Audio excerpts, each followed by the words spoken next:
کو اگر رکاوٹ دے سکتے ہیں، ٹکر دے سکتے ہیں، اس کی مزاحمت کر سکتے ہیں، تو آپ کو مقامی لفظ استعمال کرنے پڑیں گے، مقامی چیزیں استعمال کرنی پڑیں گی۔ اور یہ جو لب و لہجے ہوتے ہیں، یہ بنیادی طور پر یہی چیزیں ہوتی ہیں جو آپ کو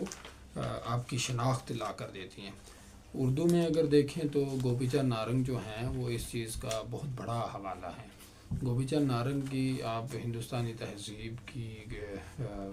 پر مبنی کتابیں دیکھیں تو آپ کو ان کی چیپٹرائزیشن ہی ایسے نظر آتی ہے کہ آپ کو لفظ ہندی کے اور جو مقامیت کے ایسے بھرے پڑے ملیں گے۔ اور انہوں نے نہ صرف ہندی اور سنسکرت اور اس طرح کے لفظ استعمال کیے، بلکہ وہ اپنی جڑیں جو ہیں وہ بالکل اپنی مہابھارت اور ان چیزوں میں جو وید ہیں اور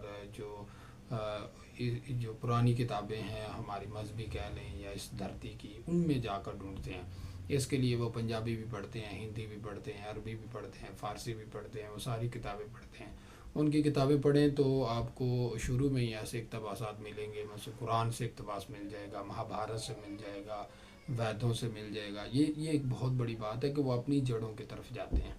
ظاہر ہے انگریزی بھی انہوں نے بہت پڑھی ہے اور ان کی وہ بھی چیز ملتی ہے، لیکن وہ اپنی شناخت جو بناتے ہیں وہ اپنی زمین سے بناتے ہیں، وہ اپنا حوالہ دیتے ہیں۔ اور وہ ان کا ماننا تھا کہ ایک مشترکہ زبان میں ہر انسان کے یا خیال کے یا کہانی کا جو ایک مطمع نظر ہے وہ نہیں ڈھال سکتا،